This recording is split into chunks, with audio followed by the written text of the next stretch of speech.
रहीन, welcome to the podcast. कैसे हो? क्या क्या सब चल रहा है? It's fine, everything is fine. आप बताइए। बस एकदम सही। I am very excited talking to you about specially philosophy. I mean it's from past like 2-3 months I am so into philosophy. तो आपसे बात करके काफ़ी कुछ सीखने को मिलेगा। आई होप सो।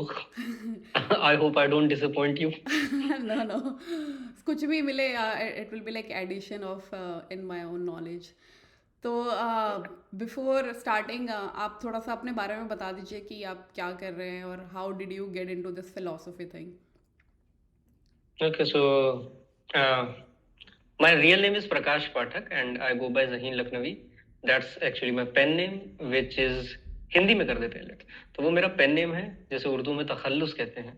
सो उर्दू शायरी में बेसिकली ट्रेडिशन है कि आपको अपना तखल्लुस जो है वो भी अपने साथ लेके चलना होता है। So like there was a great poet Firaq Gorakhpuri, तो पर उनका रियल नेम जो था वो था रघुपति सहाय। सो अच्छा। That is the case. तो उसी तरह से मैंने भी जहीन लखनवी ले लिया था। आई वॉज इन ग्रेजुएशन का first year and I thought Zaheen Lakhnavi sounds really cool in my head and it sounds cool. I realise this now that it does sound cool. तो I took it. One of my elder brothers asked me that you can take this तखल्लुस, और मुझे अच्छा लगा, मैंने ले लिया। हालांकि अब कोई तखल्लुस नहीं रखता है। People are not keeping pen names in Urdu poetry के डोमेन में। तो अच्छा। कोई भी नहीं रख रहा है, मतलब जो प्रो लोग हैं नहीं रख रहे हैं। बाकी ये जो नए नए ओपन माइक में टहल रहे हैं वो तो रख ही रहे अच्छा। हैं। दिल जला, वियोगी, एक से एक। सो या समथिंग लाइक दैट। बट हाँ, लेटर आई रियलाइज कि हाँ लोग नहीं रख रहे। तो फिर मुझे अजीब सा लगा कि maybe I should remove it. फिर मैंने कहा नहीं, अब इट हैज रख लिया तो रख कैरीड लिया। फॉरवर्ड फॉर पास्ट, हाँ, दो हम्म। तीन साल चल ही गया था। हम्म। और मेरा असली नाम बहुत कम लोग जानते हैं। मोस्ट ऑफ द पीपल मेरे इसी नाम से जानते हैं। सो या I thought okay, let's continue it further. So हाँ। yeah, and Bhake, I'm doing my PhD in philosophy, specifically in linguistic science and an overlap and intersection of linguistics and cognitive science in Department of Philosophy. अच्छा, तो आपका Instagram name भी is different, goes with nomad, Yeah, right? it's Nomina Nomad. Yeah, it's हाँ। Nomina Nomad. What it means actually? अब वो कांत की philosophy से आता है। I am good at naming. तो हाँ, अगर किसी दैट्स को अपने घर में होने वाले बच्चों के नाम रखवाने हो तो कांटेक्ट करें। The thing is, yeah. I took some time. I wanted to start Instagram, तो मैंने सोचा कि नाम कुछ इंटरेस्टिंग सा होना चाहिए। Although hmm. I could have done something like मतलब philosophy people are really uncreative. Hmm. इतने घटिया होते हैं, इनको नाम जब रखना होता है। इनके यहाँ फेस्ट होता है, उसमें भी फिलो के आगे कुछ लगा देंगे। हम्म। फ्रेशर होगा, उसमें भी फिलो के आगे कुछ लगा देंगे। फेयरवेल होगा, उसमें भी। इवन भंडारा करा रहे होंगे, उसमें भी फिलो के आगे कुछ लगा देंगे। They are really uncreative. So I didn't want to be part of that league, so I took some time. और हम्म। फिर मैंने कांतियन फिलोसफी से ये नाम निकाला। It's nomina nomad. Hmm. So Kantian philosophy से निकला। कांतियन फिलोसफी में जो एपरेंट रियलिटी इन इटसेल्फ है हम्म। वो नॉमिना है, उसे हम नहीं जान सकते। ओह अच्छा। All we can do is be agnostic about it. तो वो हम्म। जो रियलिटी है उसमें जो भ्रमण कर रहा है, hmm. That is me, nomina nomad. Oh okay, very interesting. I mean, तो आज या इट्स अ गुड नेम। या या लाइक आई सेड, मेरे को ज़हीन भी नहीं पता था कि it's like it's not your real name. तो या it's very interesting, specially knowing about the names things. तो ज़हीन, आज हम लोग फ़िलासफ़ी के बारे में जानेंगे आपसे, थोड़ा सा एकेडमिकली और थोड़ा सा लाइफ इन जनरल में कैसे फ़िलासफ़ी चलती है वो भी जानेंगे आपसे। तो ज़हीन, मेरा ना सबसे पहले ना मेरे दिमाग में ना यही आता था कि अभी 2024 चल रहा है ना? फिर भी हम लोग जो इतने पुराने फ़िलासफ़र्स हैं, सोक्रात हो गए, प्लेटो हो गए, एरिस्टोटल हो गए, और भी नीशे हो गए, सब ईस्टर्न फिलोसफी में भी ले लें तो बुद्धिज़्म, जैनिज़्म, हमारे कृष्ण भगवान, तो ये सब की भी के बारे में भी हम लोग है ना पढ़ते रहते हैं। तो क्या है इसका मतलब कि मतलब हम लोग like we have moved so far, so is it like humans they're not changing, or why they're going back and studying about philosophy, or that too like very old people about very like philosophy? तो इस पे आपका क्या मानना है कि क्यों हम लोग ये philosophy पढ़ रहे हैं? मेरा कुछ मानना नहीं है इस पे बर्नार्ड विलियम्स का एक पेपर है। हम्म। उन्होंने इसमें ये हाईलाइट कर रखा है कि फिलोसफी जो है अनलाइक साइंसेस हिस्ट्री से अपनी कंप्लीटली डिसोसिएट नहीं हो सकती। सो लेट्स से कोई नया लड़का आ रहा है, अगर मैंने उसे ट्रेन कर दिया 20 साल के लड़के को क्वांटम मैकेनिक्स में, न्यूटोनियन मैकेनिक्स का उसको कुछ आइडिया है और उसके बाद वो फर्दर बिल्डअप करना चाहे तो कर सकता है। उसे और पीछे की हिस्ट्री में जाने की जरूरत नहीं है, उसे लाइबनिजियन मेथड सीखने की जरूरत नहीं है, या और भी जो चीजें हुए हैं उसे देखने की जरूरत नहीं पड़ती, बिकॉज साइंसेस का जो प्रोग्रेशन होता है वो इतना हिस्ट्री से टाइड नहीं होता है। आफ्टर सर्टेन पॉइंट वो हिस्ट्री से डिसोसिएट हो जाते हैं। So for this reason only आप साइंसेस में देखोगे कि अर्ली जीनियस निकल के आते हैं, 20 साल में पीएचडी कर ली, 22 साल की उम्र में पीएचडी कर ली, 27-28 की साल उम्र में न्यूटन ने क्या क्या दे दिया। या if you look eight even Einstein, उन्होंने भी बहुत कम एज में ब्रेक थ्रूज देने शुरू कर दिए। सो ये सारी चीजें आपको साइंसेस में दिख जाती है, क्योंकि साइंसेस पे विजडम पहले तो नहीं इन्वॉल्व होती है, और दूसरा ये होता है कि हिस्ट्री का बर्डन नहीं होता है। ह्यूमैनिटीज के सब्जेक्ट्स में specially in case of philosophy history का बर्डन है, ट्रेडिशन का बर्डन है। You can not completely dissociate yourself from history. तो कई बार ऐसा होता है कि ऐसा लगता है कि कोई फिलोसोफर कम्प्लीटली रेलेवेंट हो चुका है, उसकी बातों में दम नहीं बचा, झस नहीं बचा है, सडनली कोई नया बंदा कुछ नया निकाल के आता है और पूरी की पूरी फील्ड चेंज कर देता है। So for this reason only we can not completely dissociate ourselves. दूसरा, जो हमारे एंशिएंट फिलोसोफर्स हैं, be it Plato, be it Aristotle, इन्होंने फंडामेंटल क्वेश्चंस के साथ साथ लाइफ सेंट्रिक क्वेश्चंस को भी बहुत टैकल किया। So the thing that is right now happening in academia is कि एकेडमिया में उतना ज्यादा लाइफ सेंट्रिक क्वेश्चंस के साथ हम डील नहीं कर रहे। कर भी रहे हैं तो जो कर रहे हैं उन्हें बहुत ही सीरियसली नहीं लिया जा रहा है। लैंग्वेज के साथ जो डील कर रहे हैं उन्हें बहुत सीरियसली लिया जा रहा है, लॉजिक के साथ जो डील कर रहे हैं उन्हें लिया जा रहा है, माइंड के साथ जो कर रहे हैं उनको लिया जा रहा है। बट जो लेट्स से लाइफ, जिसको फिलोसफी का एम था, one of the central AIIMS उसको फिगर आउट करना, उसके साथ डील कर रहे हैं, दे are not taking them very seriously. So for this reason only we are bound to read these people, पुराने people. इंडियन ट्रेडिशन में तो लाइफ और फिलोसफी इंटरट्वाइंड है, so you can not escape it.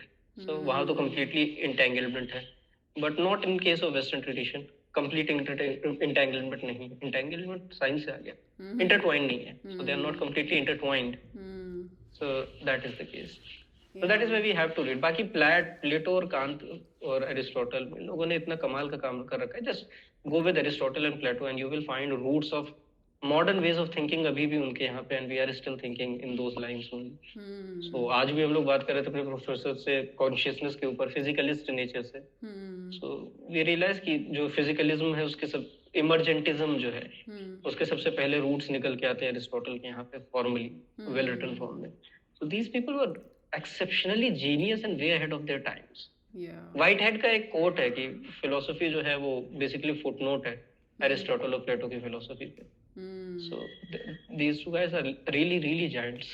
Although they are wrong on certain aspects and we agree they are wrong, but yet there are novel ideas which still seems relevant. Yeah, that sounds good.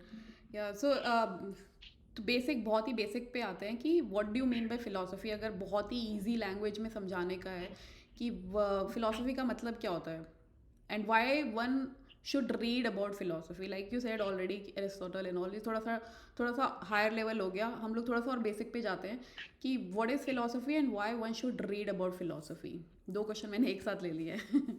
हाँ, I get you. सो जो पहला question है what is philosophy, इसका कोई consensual answer नहीं है। That is a problem that we are facing in philosophy. तो आपको लेट्स से फिजिक्स के डोमेन में जो है कोई ऐसी मेटा लेवल की रिफ्लेक्टिव थिंकिंग करते हुए नहीं दिखेगा कि फिजिक्स होती क्या है, या केमिस्ट्री में मेटा केमिस्ट्री जैसा कुछ नहीं है, या बायोलॉजी में मेटा बायोलॉजी जैसा कुछ नहीं है। But within philosophy we have specific field that is meta philosophy, and what we are doing there is we are trying to explore कि यार ये हम कर क्या रहे हैं, और जो हम कर रहे हैं इसकी मेथोडोलॉजी क्या होनी चाहिए। This is what we are trying to figure out.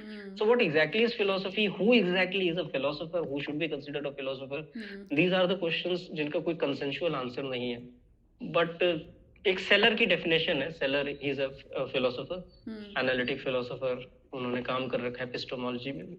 सो उनकी कुछ डेफिनेशंस ऐसी थी, एक सिंगल लाइन में कहूँ तो philosophy is the way to look at how things are connected and the way they are hanging together. So Sellar की definition was not very life centric, it was centric of the world, how we get to know about the world, how things are interconnected and जो relations उनके बीच exist कर रहे हैं, all that stuff, and how they are and what they are in that sense. बाकी that was not very connected to life. I mean, if you want to appropriate it, हाँ, आप life उसमें add कर सकते हो, but yeah, that is a completely different domain. But हमारे यहाँ philosophy को लेकर कंसेंसस नहीं है, व्हाट इज एग्जैक्टली फिलोसफी, मतलब वो तो एक घिसी पिटी डेफिनेशन हर जगह मिल जाती है, love for Love wisdom, love for system, knowledge, yeah. We don't know what exactly is wisdom. Hmm. And if you look at what is happening in academic philosophy, you will say wisdom किधर है इधर, कर गया Hmm. रो भाई. Yeah. So that is the case as well. Then what was the next question? Why one should read about philosophy? So let me just frame what you have said ना. Philosophy मतलब आप बता रहे हैं कि um, यही होता है कि जानना, like if you are curious to know something, है ना? हाँ, you can, हाँ, that is where curiosity, it can be, क्योंकि हाँ, say. क्योंकि अगर हम लोग मतलब फिर तो बचपन वो से साइंसेस के लिए भी हो जाता है ना, साइंसेस के लिए भी जरूरी है curiosity. Hmm So it's not the case, it is only fundamental for philosophy. हम्म तो क्यूरियोसिटी तो नॉलेज के लिए ही जरूरी है. हाँ, But it's difficult to define philosophy, what exactly philosophy is, until unless we don't understand what we are doing. Hmm So that is a difficult question. We are great at problematizing, hmm and we have problematized what we are doing even. oh yeah, that's so यही true. काम है. So what was the next Yeah. question? Why should one read Why one philosophy? should read about philosophy? क्यों मेरी भी क्यों हाँ, इच्छा so हो रही है पढ़ने की, भैया सबको क्यों पढ़ लेना चाहिए फिलोसफी? I don't say कि सबको पढ़ना चाहिए, because it messes you up अगर बहुत ढंग से पढ़ लिया तो. Oh yeah. And if you don't, अगर if you stick to some particular tradition और उसी को, let's say you start exploring Upanishad, you want personal, अपने जीवन में कुछ शांति चाहिए, आपने बुद्धिज्म पकड़ लिया या उपनिषद पकड़ लिए, या मे बी आपने भगवद गीता. वेदांत, या even as a matter of fact सिर्फ गीता पकड़ ली, तो वहां पे आपको ठीक है, जीवन के आसपास की चीजें जो हैं वो आंसर करने के मौके मिल जाते हैं, रिफ्लेक्शन करने का एक व्यू पॉइंट मिल जाता है.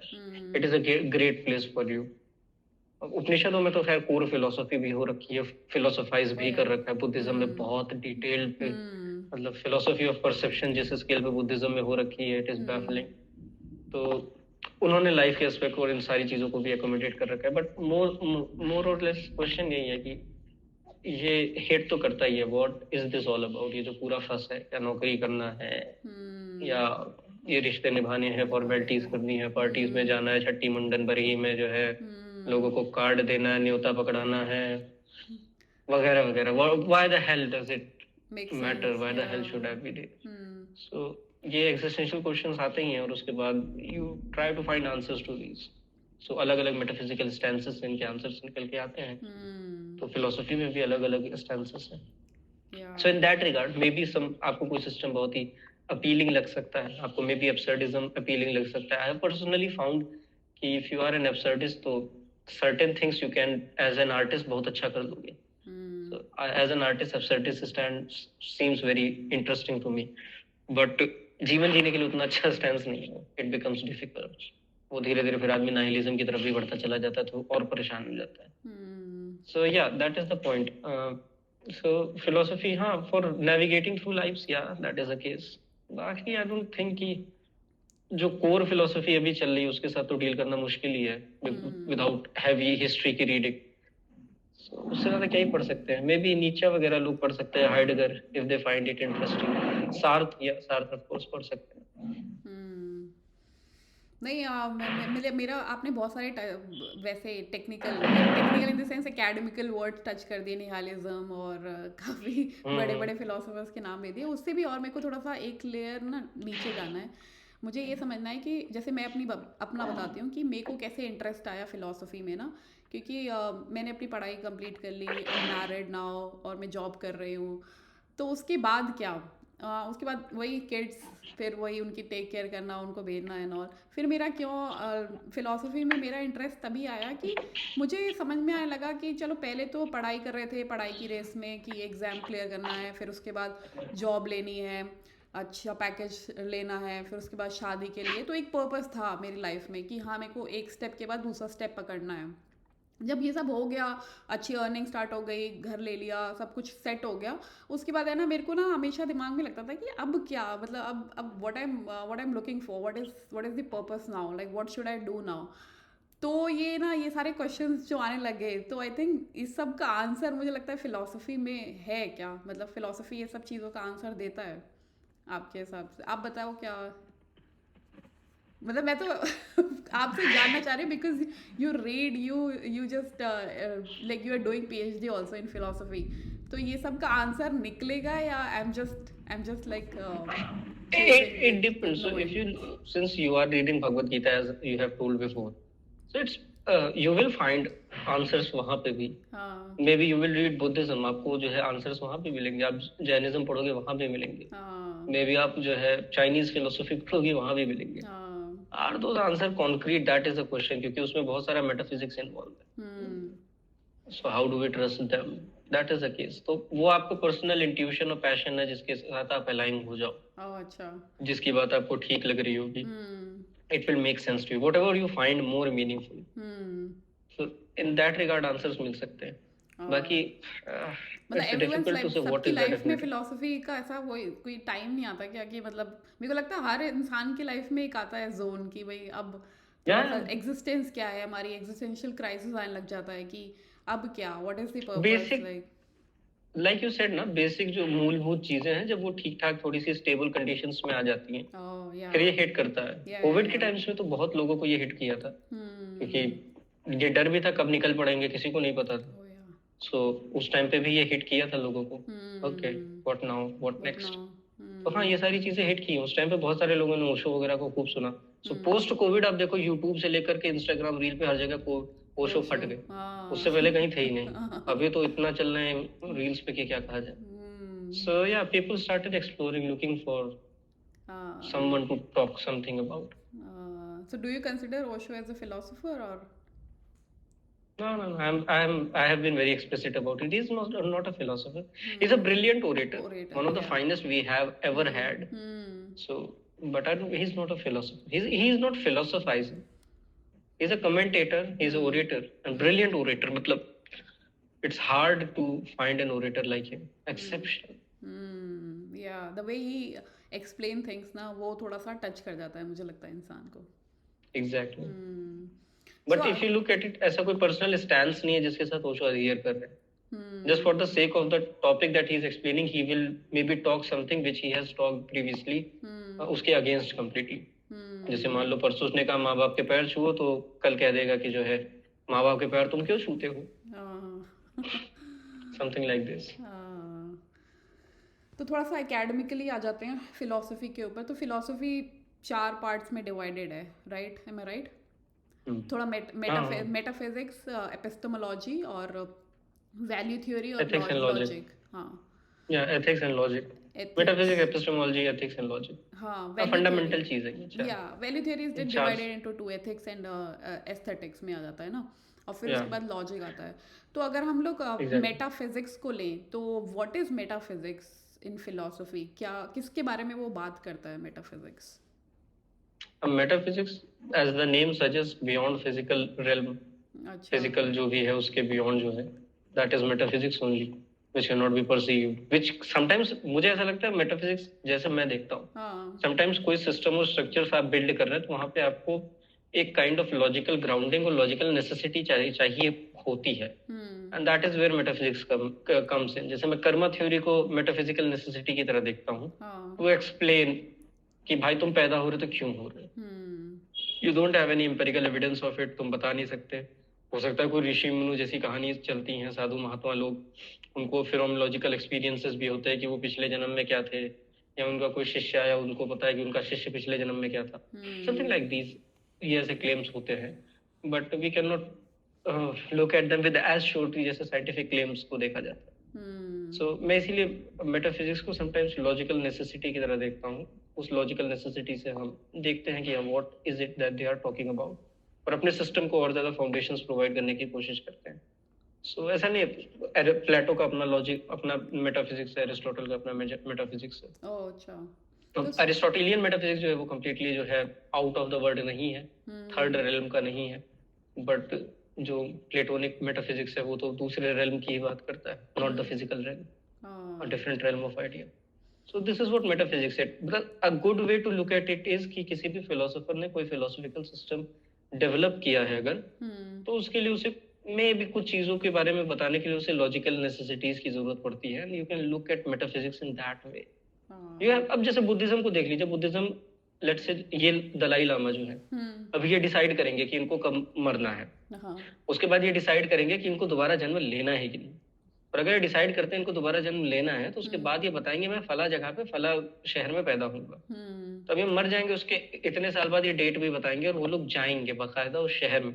या और शहर में जो भी बच्चे होंगे पता करेंगे हाँ कि हाँ इस टाइम पीरियड में कौन से कौन हुए, और इनकी जो भी वस्तुएं हैं अपने साथ लेके जाएंगे, उसके अलावा एक दो इधर उधर की वस्तुएं लेके जाएंगे। फिर उस हम्म बच्चे के पास लेके जाएंगे, वो बच्चा क्या करेगा, उनमें से चूज करेगा कोई एक चीज को। अगर वो चीज लामा की, ये जो दलाई लामा इन्हीं की चीज होगी, तो मान लेंगे कि हाँ ये बच्चा जो है वो उनका री ही है, समथिंग लाइक दिस। हाँ या वो बच्चे के हाव भाव इनको देख के रोए ना चिल्लाए ना, जो ये भी मॉन्क वगैरह जाएंगे। So we don't know if it is true और नॉट, वी डोंट नो, पर हाँ this is some kind of metaphysical aphorism जो भी कह दीजिए, उस हाँ सेंस में हम देख सकते हम्म हैं। बट ट्रुथ वैल्यू ये होल्ड करता है कि नहीं, it is difficult to talk about it. Yeah. So basically, I mean, it tries to answer questions which are like beyond the scope of physical science, है ना? तो या तो साइंस में आ जाता है थोड़ा एम्पेरिकल एविडेंसेस, जहाँ पे आपको आपके आप प्रूफ दे सकते हैं, एक्सपेरिमेंटल्स हो सकते हैं, और फिर फिलोसफी थोड़ा सा सब्जेक्टिव हो जाता है। बट डोंट यू थिंक कि सब्जेक्टिव इज़ लाइक सब इंसान के लिए अलग अलग ही होता है? Subject the word subjective he means यही होता है कि इंसान इंसान के लिए अलग होता है। कैसे हम लोग सोच रहे हैं, द वे ऑफ थिंकिंग, जैसा आपने बताया कि दलाई लामा का भी बताया कि वो अब नेक्स्ट बर्थ कैसे आने हो, तो ये रीबर्थ वाला कॉन्सेप्ट, ये सारा मेटाफिजिकली में ही आ जाता है मतलब। हम्म। तो फिर द व्हाट थिंग इज, हम्म इतना सब्जेक्टिविटी नहीं है जितना सब्जेक्टिविटी की तरफ हम हाईलाइट करना चाहते हैं। हाँ We have logic. Logic is objective, pretty objective. हाँ हमारे पास laws of thought है, they are objective in nature. So ऐसा नहीं कि completely subjective है। Phenomenological states जो आपके जो experiences हैं वो हम्म subjective हो सकते हैं। हम्म Let's say आपने मुझसे कहा कि मैंने एक नया प्राइमरी कलर देखा है, आपने मुझसे आके कह दिया, मैंने कहा ऐसा हो ही नहीं सकता, मैंने जितनी फिजिक्स पढ़ी है उस हिसाब से नहीं हो सकता है, there हाँ cannot be another primary color or something like this, पर आपने कहा मैंने देखा, हाँ and it is true that you have seen it. So हाँ अब उसके बारे में कैसे बात कर सकते हैं, can not talk about it. वहां पे सब्जेक्टिविटी हाँ बहुत जो है इंटरेस्टिंग नोशन की तरह आ जाती है हाँ इवन। लेकिन इतना फिलोसफी नहीं कि सबको सब्जेक्टिव करना, it is not the case. Hmm relativity आ जाती है, सब्जेक्टिविटी उस सेंस में नहीं आती। वाओ। हाँ, जैसे अब सनराइज हो रहा है तो उसका फिजिक्स के थ्रू, आप साइंस के थ्रू आप बता सकते हैं कि हाँ इस एंगल से निकल रहा है, इतनी देर में रेज आ रही है आपके आइज में, रेटिना पे लग रही है। बट जो सब्जेक्टिव होता है, सब इंसान का एक्सपीरियंस डिफरेंट ही होता है ना, कि वो कैसे परसीव कर रहा है उसको। एग्जैक्टली। तो फिर क्या truth is not like truth, what do you mean by truth? तो सब इंसान के लिए ट्रुथ अलग होगा, जैसे जय कृष्ण मूर्ति भी ट्रुथ के बारे में बात करते हैं, ट्रुथ और लाए के बारे में। तो ये क्या है मतलब? फिर we can not come to a conclusion that क्या सही है क्या गलत है। जैसे फॉर एग्जांपल यही ले लेते हैं, गॉड के ऊपर ही बात कर लेते हैं, गॉड गॉड एग्जिस्ट और नो, या आफ्टर डेथ क्या होगा, तो वो क्या है सब चीज़ें, ये कैसे डील करते हैं इस पे? बेसिकली तीन थ्योरीज ट्रुथ की चलती हैं फिलोसफी में, हम्म एक्सेप्टेड है वाइडली। पहली है कोरस्पॉन्डेंस थ्योरी ऑफ ट्रुथ, दूसरी कोहेरेंस थ्योरी ऑफ ट्रुथ, और तीसरी प्रैग्मेटिक थ्योरी ऑफ ट्रुथ जो कि यूएस वालों ने प्रोपोगेट की है। Correspondence theory of truth is something like, मैंने कहा मेरे पीछे की दीवार लाल है, हम्म आपने कहा जाके वेरीफाई किया हाँ लाल है, तो हम्म जो स्टेटमेंट मेरा जो है वो वेरीफाई हो रहा है, कोरस्पॉन्ड कर रहा है इससे। मैंने कहा बाहर बारिश हो रही है, बाहर बारिश हो रही है, हम्म इसमें proposition is corresponding to the reality, ये कोरस्पॉन्डेंस थ्योरी ऑफ ट्रुथ होगी। कोहेरेंस थ्योरी ऑफ ट्रुथ जो होती है वो already certain set of beliefs के अंदर फर्दर बिलीफ्स अगर उसी में अलाई कर रहे हैं तो ही वैलिड होती है। सो फॉर इंस्टेंस मैंने कहा कि ये दीवार लाल है, हम्म तो पहला सवाल ये आएगा कि what do you understand by red. Hmm if the consensus of red you know, if the what do you understand by दीवार, अगर ये सारी चीजें हम्म इसके साथ अलाइन होगी तभी ये स्टेटमेंट ट्रू होगा। और आसान तरीके से कहे तो लेट्स से आपने कोई मैथमेटिकल प्रोपोजिशन बिल्ड करने की कोशिश की हम्म और आपने पहला ले लिया कि लेट समथिंग बी 56, या लिमिट लेट से आपने लगा दी, हाँ इंटीग्रल्स में हम लिमिट्स यूज करते थे, सो हम्म हम लिमिट लगा के चल रहे हैं, so we are building on limit. अब उससे बाहर नहीं जाएंगे, उन्हीं लिमिट्स के अंदर रहेंगे। तो उस लिमिट वाले क्वेश्चंस के अंदर जो कुछ भी रहेगा वो कोहेरेंस थ्योरी ऑफ ट्रुथ के अंदर रहेगा। So we live in a web of belief systems, और उस बिलीफ सिस्टम में बहुत सारी चीजें हैं जो ट्रू हैं, और उन्हीं के साथ जो फर्दर बिल्डअप होंगी उन्हीं को हम एक्सेप्ट करेंगे। That is what happens in sciences as well. Coherence theory of truth के साथ बहुत ज्यादा वो जो है डील करते हैं। Then there is pragmatic theory of truth. Pragmatism जैसा कि नाम सजेस्ट करता है, whatever works is true. Truth relative है, टाइम डिपेंडेंट है, it changes according time to time. So let's say homosexuals को electric shock देना was a true statement, give homosexuals electric shock, true statement. Baba Ramdev homosexual को आज के 15 साल पहले ठीक कर देते थे. It was a true statement of value. But these things don't have true value now. So these are time dependent. So ये 3 मेजर थ्योरीज हैं जिनके साथ हम डील कर रहे हैं ट्रूथ की. What you're talking about is J. Krishnamurti का जो theory of truth है, that is completely different. Krishnamurti का case is he talks about you can know truth, that is the reality in itself, जब तक ये जो है completely शांत नहीं होता. There is no thought, there is no analyticity, you just are there as a perceiver. So that is where Krishnamurti comes in. वो completely different है. That has some spiritual inclinations towards it. तो फिर ये सारे concepts को और कैसे लेते हैं फिलॉसफी में कि भगवान है या नहीं है, उनको अपने आप को कैसे अंडरस्टैंड करवा पाते हैं, मतलब like how it is been dealt in physics for philosophy. अभी जो फिलोसफी हो रही है इतना ज्यादा डील नहीं करना चाह रही है भगवान और इन सारे क्वेश्चंस के साथ. अच्छा. मेटाफिजिक्स के साथ करना चाह रही है. बीच में तो मेटाफिजिक्स से भी इन्होंने डील करना बंद कर दिया था. So there was entire movement called logical positivism movement, जिन्होंने कह दिया था मेटाफिजिकल स्टेटमेंट्स मीनिंगलेस होते हैं क्योंकि उनको वेरीफाई नहीं किया जा सकता. तो एंटी मेटाफिजिक्स कंप्लीटली फिलोसफी होती चली जा रही थी. But turns out metaphysics was back again in the game. तो अभी जो फिलोसोफर्स है, they are not concern too much with भगवान इज देयर, गॉड एग्जिस्ट और नॉट. ये थियोलॉजी के क्वेश्चंस है. थियोलॉजी डिपार्टमेंट वाले सुबह से शाम एक इस्लाम वाला आके कहेगा ये देख भाई मेरा वाला ठीक है, हिंदू वाला कहेगा भाई मेरा वाला ठीक है, बुद्धिस्ट वाला कहेगा भाई हटो हम बताते हैं ना वो बुद्धा है. तो या सबका वो कम्प्लीटली डिफरेंट केस है. वो थियोलॉजी वालों का केस है. फिलोसफी अपने ही जो मेटाफिजिकल स्ट्रक्चर्स बनाए हैं उनको ही समझना उसके लिए डिफिकल्ट हो रहा है, उन्हीं को डिफेंड करना डिफिकल्ट हो रहा है, उन्हीं के साथ फर्दर बिल्ड अपॉन कर रहे हैं. सो या फिर उसके ऊपर गॉड को क्यों लेके आए? So that becomes a difficulty in itself. So yeah, that is the case. Okay, now second part आता है उसका epistemology. What do you mean by epistemology? इसको अगर easy language में समझाना चाहें तो. Epistemology आसान ही है. It's theory of knowledge. How do you know what you know? You know 2 plus 2 is 4. How do you know? As simple as that. That is what epistemology deals with. Although the field is messed up, it is really messed up. अभी तो उधर जो traditional epistemology है उससे हट के virtual epistemology निकली है. सो पीपल आर थिंकिंग कि उधर कुछ इंटरेस्टिंग आइडियाज आ सकते हैं, something interesting insights might be coming there. और जो ट्रेडिशनल एपिस्टेमोलॉजी थी, it always seem to me like a game of sudoku. Earlier I used to think about it as a game of chess, but फिर मेरे एक दोस्त ने कहा कि नहीं, it is more like sudoku. मैंने कहा हाँ, that makes sense, it's more like a game of sudoku. Problematize करते चले जा रहे हैं. खैर, the point is pretty simple. You are looking at me. You are looking at me wearing a black shirt. How do you know what you know? जो भी तुम मेरे बारे में देख रहे हो. My own knowledge, right? Based on my own knowledge. Yeah, exactly. Oh, okay. So what if I'm saying that you're not wearing black, is more of the like darker shade of gray. तो मैं ऐसा भी बोल सकती हूँ. Yeah, that's a. Yeah, you can say that. Then you have to justify your claim.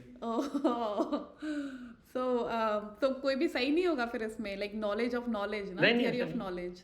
नहीं ऐसा नहीं. So basically we know that women have more color cones than men.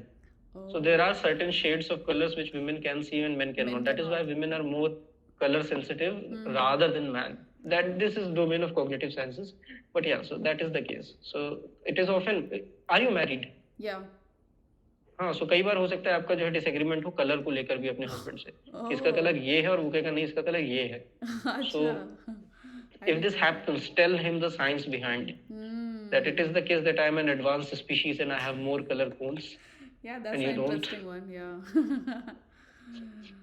So yeah, that is the case. तो फिर yeah, go ahead. Knowledge के fundamental questions है. Fundamental question knowledge के different है कि व्हाट इज नॉलेज, वहां से शुरू हो रही है बात. Exactly what is knowledge, how do we know. चलो वो तो एक और चीज हो गई, वहां पे तो मारकाट मची है. और उससे भी पहला क्वेश्चन हो जाता है व्हाट इज नॉलेज.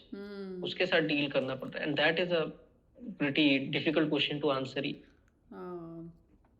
तो इसमें कोई से फिलोसोफर जो काफी अच्छा एक्सप्लेन किया हो epistemology. Do you want me to go into history?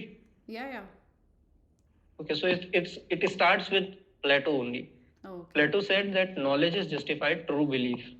So if you have a belief, वो justified है, अगर वो ट्रू है और अगर वो जस्टिफाइड है तो it is knowledge. So you have a belief that हमने ब्लैक कलर की शर्ट पहन रखी है. If it is true and if it is justified then it is knowledge. 2000-2500 साल तक हमारी ये डेफिनेशन चली नॉलेज की. फिर हमारे पास आते हैं Gettier. Gettier was a philosopher who never made any great contribution. He just gave a single problem. और वो भी एक 1.5 पन्ने के पेपर पे he gave a problem and that shook the entire field of philosophy. और उसके बाद भी ऐसा कोई ढंग का काम उसने नहीं किया. अच्छा. बस वो एक काम करके चला गया.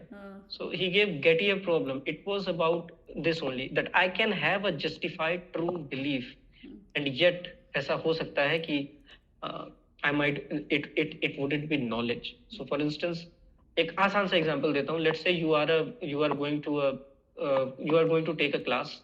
आप एक यूनिवर्सिटी में टीचर हो. आपने ऊपर क्लॉक में देखा कि 9 बज रहा है. ठीक है. एंड आपने मान लिया कि हाँ 9 बज रहा है और आप पहुंच गए. टर्न्स आउट और आप टाइम पे भी पहुंचे. सो आपको क्या लगा कि भाई टाइम सही चल रही है, घड़ी भी सही चल रही है, सारी चीज आपको लगी कि सब सही है. आपके पास नॉलेज है 9 बज रहा है. आप जस्टिफाइड हो और ये भी ट्रू भी है कि 9 बज रहा है. आपके पास जस्टिफिकेशन भी और ट्रू भी है क्योंकि आप क्लास पे टाइम से पहुंचे. बट क्या ये नॉलेज है? नहीं. बिकॉज आप जो घड़ी थी वो पिछले 2-4 महीनों से लेट से पिछले कल रात से लेट से बंद हो गई. तो कल रात का 9 जो बजा था वो अभी भी उस पर 9 ही बज रहा है. So this is not knowledge. ऐसे ही फर्दर केसेस आते रहते हैं. सो ऐसे बहुत सारे गेटियर केसेस, मतलब गेटियर केसेस तो 2 हैं बट ऐसे कई सारे केसेस, फेक बार्न केसेस एंड दुनिया भर के. सो दिस इज समथिंग जो लेट्स से कि दूर से मैंने दिखाई कि जो है आपको एक बार्न है, वहां पे शीप है. सो उन्हीं आपने देखा और आपने कहा कि शीप है और आपने कह दिया हाँ ये शीप है, लेकिन टर्न्स आउट वो शीप नहीं थे. ये तो समथिंग लाइक दिस. एक वो वाली कहावत है ना. कहावत क्या ऐसे ही वो चलता है. दूर से देखा तो बाल लटक रहे थे, पास जाके देखा तो कुछ और था. ऐसा कुछ एक let me give you a simpler example. मैंने अपने 2 हाथों, मैंने लेट से आपसे कहा कि मेरे पास 2 हाथ है. आपसे मैं कह रहा हूँ कि मुझे बताओ कि मेरे कौन से हाथ में सिक्का है. आपने कहा कि तुम्हारे राइट हाथ में सिक्का है. टर्न्स आउट मेरे राइट हाथ में था सिक्का. मैंने कहा चलो ठीक है एक और बार ट्राई करते हैं. मैंने हाथ में रखा. आपने फिर कहा कि तुम्हारे राइट में, मेरे राइट में ही था. फिर एक और बहा, फिर लेफ्ट में. मैंने कहा तो आपने लेफ्ट में ही रखा, मतलब आपने कहा मेरे लेफ्ट में ही निकला. So let's say 2-3-4 bar it successively happened that you were right and you had some justified true belief regarding it कि हाँ you are having some knowledge of, मतलब but can you say कि आपको knowledge थी मेरे किस हाथ में जो है सिक्का था? You cannot, even though it is justified true belief. ये एग्जाम्पल दिया था. हमारे यहाँ इंडियन फिलोसोफर हुए थे. ही वाज, मतलब इंडियन ट्रेडिशन में भी गेटियर केसेस और ये प्रॉब्लम्स के बारे में बात हो रखी है वे बिफोर वेस्टर्न इसके बारे में सोचा भी.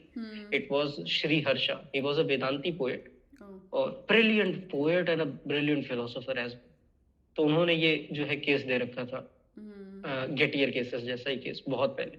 उनका एक फेमस एग्जाम्पल, उनसे पहले भी एक फिलोसोफर, तो मुझे अभी उनका नाम नहीं याद आ रहा, रिमेंबर हिज नेम. उनका भी एक केस था. उन्होंने कहा था लेट्स से तुम किसी पहाड़ी के ऊपर धुआं देख रहे हो. ठीक है, तुम्हें धुआं दिख रहा है. You are justifying it believing that वो धुआं है. बट व्हाट इफ वो जो है खूब सारे मधुमक्खियों का जो है एक स्वार्म ही हो और तुम्हें दूर से देखने में वो धुआं दिख रहा हो. सो इस तरह से हमारे पास काउंटर कंडीशंस आती चली गई. सो इट बिकेम डिफिकल्ट कि हमारे पास, हम जो समझते थे कि सफिशिएंट कंडीशन है for something to be knowledge, that is justified true belief, that doesn't hold true. I have justification, I have true belief, but still it is not knowledge. And फिर दिक्कतें आनी शुरू होती. Yeah, it's very so how philosopher make peace with it? मतलब कैसे वो समझ पाते हैं कि it's a mess. It's a mess. Okay. So yeah, it's a mess. So they're just like digging more into it. They're trying to understand more yeah, into it. Okay. The different theories and approaches इसके बारे में आते रहे हैं. But it's a mess. Traditional epistemology is a mess. बहुत मारा मार है उधर. People have shifted towards virtue epistemology. मैं virtue epistemology उतने डेप्थ में मैंने एक्सप्लोर किया नहीं. What do you mean by that? I don't virtue. अरे मैंने virtue epistemology is a branch came out of epistemology only. अच्छा. तो मैंने उसे इतने अच्छे से एक्सप्लोर किया नहीं. So I might not be the best person to talk about it. Oh, अच्छा. Not my domain. But epistemology का अगर शॉर्ट में बताएं तो वही है कि theory of knowledge. The theory of knowledge, but we हाँ, don't know what exactly what is knowledge. exactly is knowledge? Yeah, that's true. Yeah, it's very confusing though. तो कौन सा ऑथर इसमें अच्छा है जिसने अच्छे से और इसको एक्सप्लेन किया है? Author in the sense philosopher. I mean all of ये बेसिक जो चीजें मैंने बताई हैं इसी को और डिटेल में आपको और बता देंगे. अच्छा, so one can look at मतलब एनीवन. विथ विलियमसन को देख सकते हैं. अच्छा. विलियमसन को देख सकते हैं, उनकी एक किताब है हम्म. हाउ टू डू फिलोसफी और something like this, I don't remember it's name. Okay. तो उनको देख सकते हैं. He is at Oxford and he is a brilliant philosopher, hmm. One of a towering figures in analytic philosophy. तो उनको देख सकते हैं. बाकी ये तो स्टैंडर्ड चीज है, बहुत ही स्टैंडर्ड चीज है जो मे बी ग्रेजुएशन के किड्स को भी बताई देते हो. हाँ, अच्छा. Okay. Okay, so third part आता है हमारा वैल्यू थ्योरी, जो कि डिवाइडेड है एथिक्स और एस्थेटिक्स के ऊपर. तो ये हम्म. इसमें क्या है फिलॉसफी में, ये कैसे डील करता है वैल्यू थ्योरीज पे, ethics? So ethics, yeah, it started with normative questions. Hmm. What one should do, what is right, what is wrong. It hmm. started with those. फिर हमारे पास theories आया, utilitarianism आया, हमारे पास hedonism आया. So पहले मतलब उस टाइम पे हम अचानक से साइंटिफिक टेम्पर के हो रहे थे. सो बेंथम थॉट कि everything goes with pleasure and pain. उसी हिसाब से हम प्लेजर और बढ़ाने के लिए काम कर रहे हैं और पेन को घटाने के लिए काम कर रहे हैं. So he went on with quantitative hedonism और यूटिलिटेरियनिज्म. हम्म. तो आपका काम है कि प्लेजर बढ़ाते रहो और पेन कम करते रहो. That is how ethics is going to work. फिर उसके साथ लोगों का डिसएग्रीमेंट था, बहुत ज्यादा डिसएग्रीमेंट था, बहुत क्रिटिसिज्म हुआ उसका, बेंथम के यूटिलिटेरियनिज्म का. तो उसके बाद मिल ने उसको फिर से डिफेंड किया. उन्होंने क्वालिटेटिव यूटिलिटेरियनिज्म दिया. इसको थोड़ा सा सो फॉर बताओ तो. इंस्टेंस, इसको हाँ, सो यूटिलिटेरियन का क्या मतलब होता है, ये भी थोड़ा सा बता दो. Greatest good for greatest number of people. It is अच्छा. नॉट अबाउट यूटिलिटी, हाँ. It is about greatest good for greatest number of people. Hmm. Happiness बढ़ानी है ग्रेटेस्ट नंबर ऑफ पीपल की. That is what utilitarianism is. Okay. So yeah, so it started with numbers, but फिर वो qualitative की तरफ भी गया. सो ये आया. फिर कांत आए. कांत ने अपने ड्यूटी फॉर ड्यूटी सेक दिया. हम्म. उन्होंने कहा कि अपने 3 मैक्सिम्स उन्होंने दिए, जहाँ पे वो बेसिकली बात करते हैं कि how one should act. Moral, basically what was happening is कि एथिक्स को ये बताना चाह रहे थे क्या होना चाहिए क्या नहीं होना चाहिए in this direction. Hmm. Utilitarianism के साथ प्लॉजिबल चीज ये थी कि उन्होंने कंप्लीटली मोरालिटी को क्रिश्चियनिटी से और चर्च से डिसोसिएट कर दिया, गॉड से डिसोसिएट कर दिया. You are someone who is looking at morality. Kantian ethics में it was not the case कि कंप्लीटली जो है गॉड गायब था. God was there, presence of God was there. Although Kant ने रीजन को एम्फेसिस दिया कि तुम्हारे पास रीजन है, तुम्हारे पास गुडविल है, and you have to act in such a way कि it can be universalized. So अगर लेट से कि मुझे आगे वाला गाली दे रहा है तो मैं उसे चाकू से उसका पेट नहीं फाड़ूंगा, because it can not be universalized.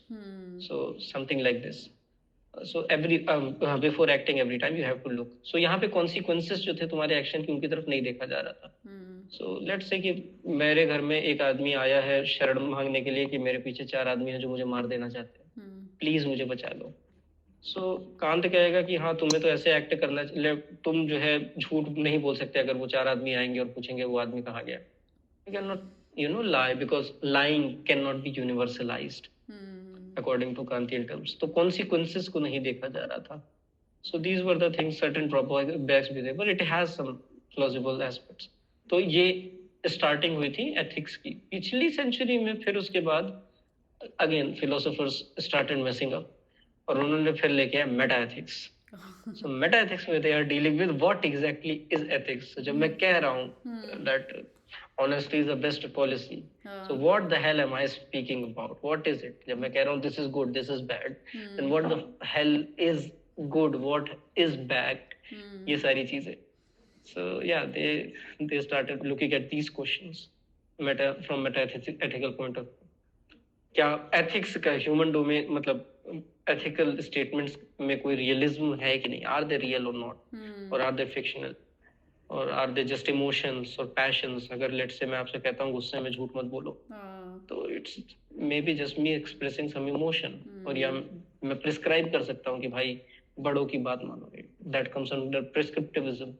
सो या, एथिकल स्टेटमेंट्स जो है उनके नेचर को लेकर क्वेश्चन होने शुरू हो गए, rather than what one should मतलब पहले इट वाज मोर अबाउट कैसे होना चाहिए, क्या होना चाहिए, नैतिकता के अराउंड था। हाँ, फिर उसके इंसान बाद आ गया कैसे। कि नैतिकता है ही क्या, नैतिकता मतलब क्या है। मैं हम्म। अगर कह रहा हूँ कि ये पर्टिकुलर स्टेटमेंट नैतिक स्टेटमेंट है, हम्म। सुबह उठ के मम्मी पापा के पैर छुओ, हम्म। What am I implying by this? Is it हाँ। me employing some emotional value to it? Or is hmm. it a prescription? Or it is a meaningless statement? ये हम्म। सारी चीजें आ जाती है फिर इस डोमेन में। हम्म। So yes, then there is aesthetic. Aesthetics के साथ सीन ये है कि एस्थेटिक्स को सीरियसली लेते नहीं है बहुत। ले मतलब अर्ली स्टेज में, जैसे मेरी उम्र के जो लोग हैं, हम्म। They don't take aesthetics seriously. Consciousness में काम करेंगे भाई, लॉजिक में काम करेंगे, हाँ। लैंग्वेज पे काम करेंगे, हाँ। एस्थेटिक है ये सब क्या चीज है यार, ये सब नहीं करेंगे। हम्म। But one of the finest philosophers we have had is Immanuel Kant, और इमैनुअल कांत ने एस्थेटिक पे काम किया है। अच्छा। इमैनुअल कांत ने रीजन पे काम किया है, नॉलेज पे हम्म। काम किया, थ्योरी ऑफ नॉलेज पे काम किया, that is epistemology. Hmm. And Immanuel Kant ने मेटाफिजिक्स पे भी काम किया। सो that is an interesting aspect कि यू विल फाइंड रेलेवेंस। तो इतना बड़ा फिलोसोफर अगर एस्थेटिक पे काम कर रहा है, we can not ignore. So when you saying काम समथिंग लाइक, किया है, व्हेन यू सेइंग काम किया है तो क्या काम किया है, मतलब क्या निकल के क्या आया है कि जैसे आपने बताया कि सुबह उठ के अपने मम्मी पापा के पैर छुओ, तो वो एक अच्छा काम है, मतलब वो क्या फैलाया है या फिर काइंड ऑफ लाइक रिलीजन बना दिया कि, या ना ना इसको ना ऐसा ना, वो नहीं, अच्छा it we rituals. Don't, hmm. फैलाने का काम नहीं करते हैं फिलोसोफर्स। अच्छा। They try to analyse in and understand it. हाँ। फैलाने का काम रिलीजन का है। हाँ। हम किसी में मॉरल वैल्यूज नहीं इंस्टॉल करने का ठेका ले रहे अच्छा। हैं। We are just trying to analyse what is it. हाँ। लेट्स से नीचे जब कहता है God is dead, Nietzsche wants की जो है मोरालिटी को गॉड सेंट्रिक नहीं होना चाहिए, क्योंकि इससे हाँ। ह्यूमन एजेंसी को प्रॉब्लम आ जाती है। हम्म। कुछ तो ऑटोनॉमी होनी चाहिए ना ह्यूमन एजेंसी की। हाँ। बट चर्च की वजह से ये दिक्कत आ रही थी कि सारी की सारी ऑटोनॉमी चली जा रही थी एक किताब में या हम्म। नोशन ऑफ गॉड में। हम्म। सो मतलब क्या ह्यूमन इतना फर्जी क्रिएचर है फॉर नीचा की जो है वो इतना बेसिक रैशनल डिसीजन भी नहीं ले सकता, what is good what is bad, something like hmm. This. Hmm. So it is not philosophers don't consider की प्रोपगेशन वाली जो पूरी बात है, no we hmm. Don't care about them. Hmm. We are trying to understand those statements as per, hmm. या ethics क्या है as पर। तो फिर मैनुअल कांट ने प्योर रीजंस, प्रैक्टिकल रीजंस और जजमेंट के ऊपर काम किया है, क्रिटिक्स ऑफ। तो वो क्या बताना चाह रहे हैं उस सब चीज़ों से, अगर एक मैंने एग्जाम्पल के अब थ्रू बताएं तो, अगर एक कोई एग्जाम्पल मोरालिटी जैसे। का भी मैंने बताया, तो मोरालिटी का मैंने आपसे बताया तो, कि आपने मुझसे पूछा कि जो है तुमने चोरी की है, हाँ। मैं सच बोलूंगा क्योंकि मुझे उसे यूनिवर्सलाइज करना है। कांत ने कहा whenever you are doing something, hmm. Kant ने काइंड ऑफ प्रीचिंग ही की है कि ऐसे करना चाहिए। ओह तीन अच्छा। कैटेगोरिकल इंपेरेटिव्स हैं उसके जिसको आपको फॉलो करना है। हाँ। सो एक्ट एज इफ, पहला तो ये है कि आपको ऐसे एक्ट करना है कि आपका कोई भी एक्ट हो वो यूनिवर्सलाइज किया जा सके। अच्छा। सो लेट्स से मैं चोरी नहीं करूंगा, क्योंकि अगर मैं चोरी करूंगा, चोरी यूनिवर्सलाइज नहीं की जा सकती है, तो मैं चोरी नहीं करूंगा। मैं झूठ नहीं बोलूंगा, क्योंकि अगर मैं झूठ बोलूंगा दैट मीन्स झूठ को यूनिवर्सलाइज किया जाना चाहिए, पर झूठ यूनिवर्सलाइज नहीं किया जा सकता। हम्म। सो दैट इज समथिंग जो कांत के साथ डील कर रही है। Hmm. Then another postulate was कि लोगों को किसी को भी एज अ मीन्स मत यूज करो, they are end in themselves. So hmm. Don't treat other people as means, they are in themselves. So ये एक बात अपने आप पे और है।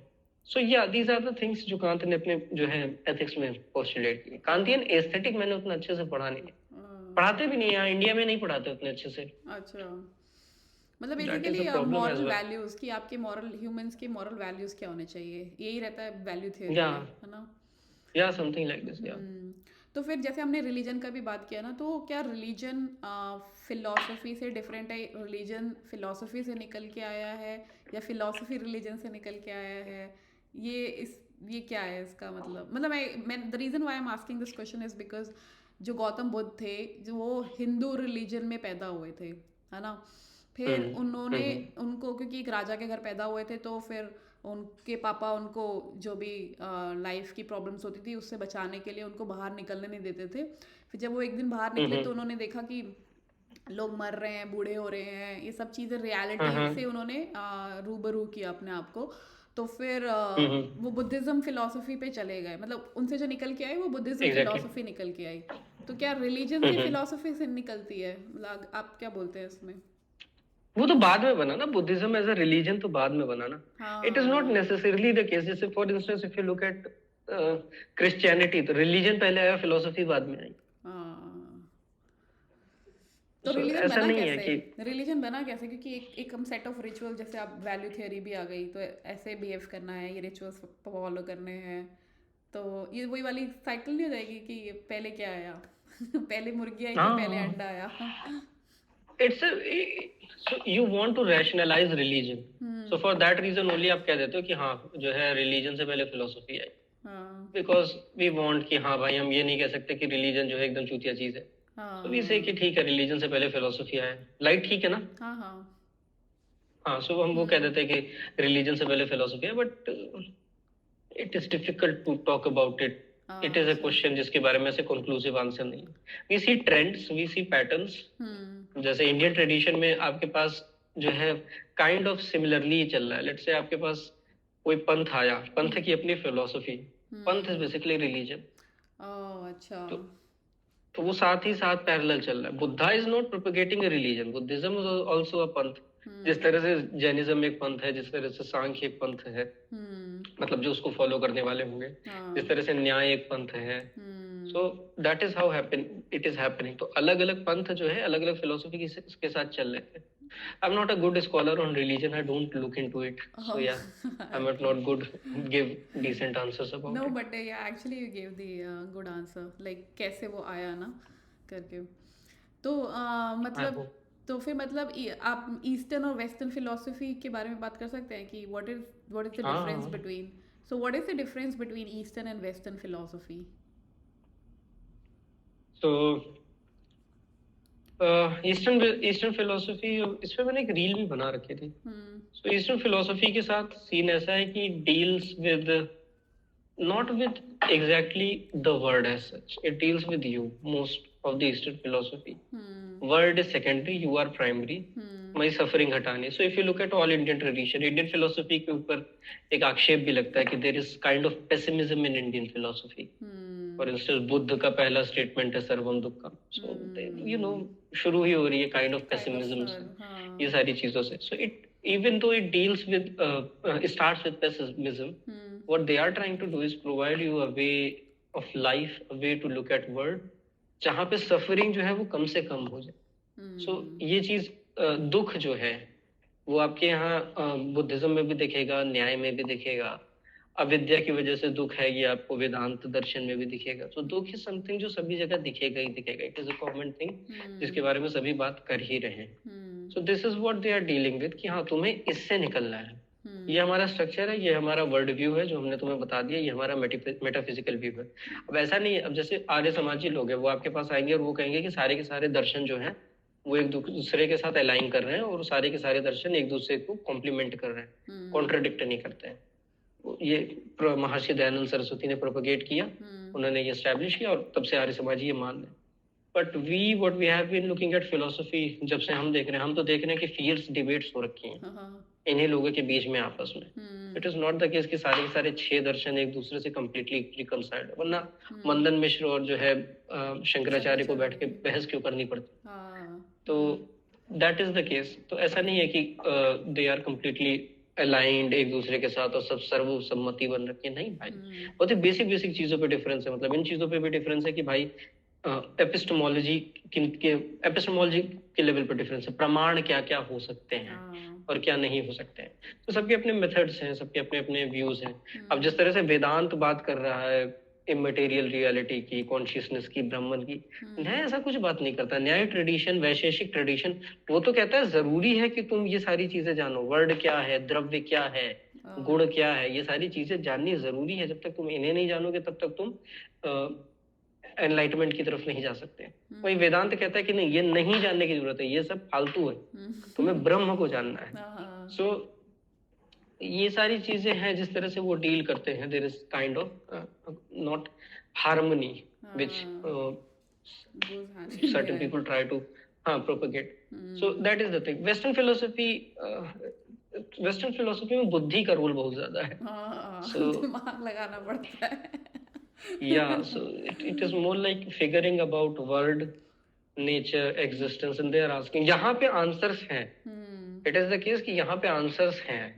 तो मैंने आपसे कहा कि तुम दिन के 8 घंटे विपश्यना करो, 10 साल विपश्यना करोगे, तुम्हें मिल जाएगा बुद्धाहुड, तुम सारे सवालों के जवाब जान लोगे। हाँ, मैंने आपसे कहा कि ये राम राम जपो, हम्म, 25 साल राम राम जपो, एक भी सांस से राम नाम नहीं जाना चाहिए, हाँ, और आपको 25 साल बाद सारे सवालों का जवाब मिल जाएगा। वो हमारे यहाँ बोल दिए जा रहे हैं। क्रिया योग हम्म, वाले बता देंगे कि हाँ तुमको ये करना है, ये करो, या हम्म, अष्टांग योग वाले बता देंगे ये करना है, ये करो। You get the idea what I am या ट्राइंग टू से। या आंसर्स तुम्हारे पास आ जाएंगे सारे के सारे, provided you follow certain methodologies, hmm, certain things.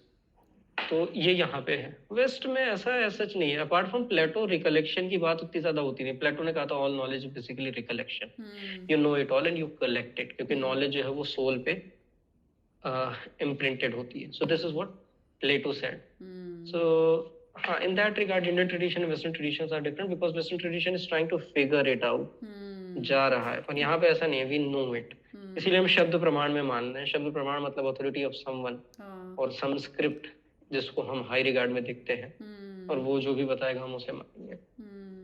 To So this is summarize one of the aspects। Yeah to summarize your point, तो मतलब ईस्टर्न फिलोसफी थोड़ा सा बिलीफ सिस्टम पे है कि ऐसा बोल दिया है तो उस पर विश्वास करना ज़्यादा पसंद करते हैं लोग, जैसे कि ब्रह्मन है, हायर पावर है। और western philosophy is more like कि क्वेश्चनिंग कि ऐसा है तो है क्यों, दिस इज नहीं, व्हाट। लॉजिकल भी, ऐसा नहीं कि लॉजिक नहीं है। हम्म, बिलीफ से ये मत सोचिए कि लॉजिक नहीं है, लॉजिक यहाँ भी है। Vedanta is very logical, hmm, even Nyaya is very logical. Nyaya का तो अपना लॉजिकल सिस्टम है। एरिस्टोटेलियन लॉजिक या से पहले न्याय इन्होंने अपना मीन्स लॉजिकल लॉजिक होता सिस्टम है, डेवलप कर रखा था। हाँ या सो ऐसा नहीं कि they are not logical, they are logical enough, हाँ, बट सारे के सारे सिस्टम्स किसी न किसी सेट ऑफ बिलीफ से निकलते हैं। एरिस्टोटल के पास भी बिलीफ सिस्टम्स है। हम्म, एरिस्टोटल मान रहा है दिस मटेरियल वर्ल्ड फंडामेंटल है, जहां से वो शुरू कर रहा है, this material world is real, वो यहाँ से निकल रहा है। प्लेटो ऐसा नहीं मानता। प्लेटो कहते हैं कि नहीं भैया। सो hmm, that is the case कि सर्टेन बिलीफ से तो सबके सब आगे बढ़ेंगे, हाँ, बट यहाँ पे जो है वो मेटाफिजिक्स के साथ बिलीव थोड़ा सा अधेर ज्यादा करता है, थोड़ा सा क्या, चलो बहुत ज्यादा बोल देते हैं, kind of.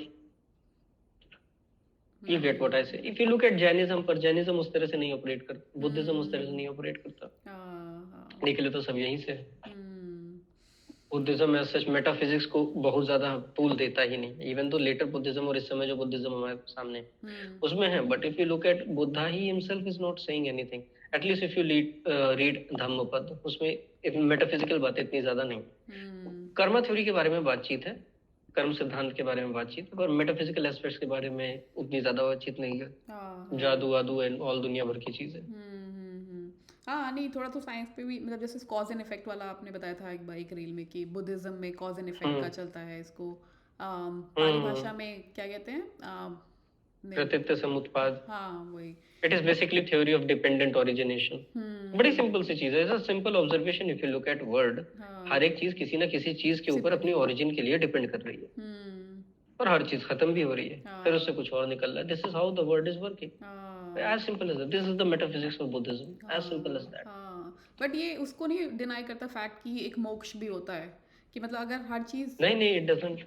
It doesn't deny the fact कि मोक्ष मोक्ष होता है, कि एक चीज़ एक एंड पे नहीं आएगी। नहीं, एक, मोक्ष, हाँ मोक्ष का डिपेंडेंट ओरिजिनेशन है सेसेशन ऑफ सफरिंग। हाँ, सफरिंग खत्म हुई तभी मोक्ष मिलेगा, तो डिपेंडेंट ओरिजिनेशन जो है मोक्ष का है।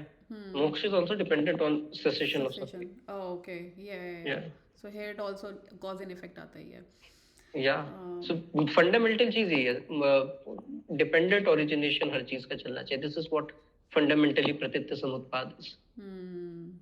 या मैं ना थोड़ा सा वेस्टर्न फिलोसफी सोक्रेटिक मेथड पे आऊँ उससे पहले एक और क्वेश्चन मेरे को पूछना है, व्हाट इज कॉन्शियसनेस। इस पे ना बहुत ही कंफ्यूजन आती है कि कॉन्शियसनेस क्या है।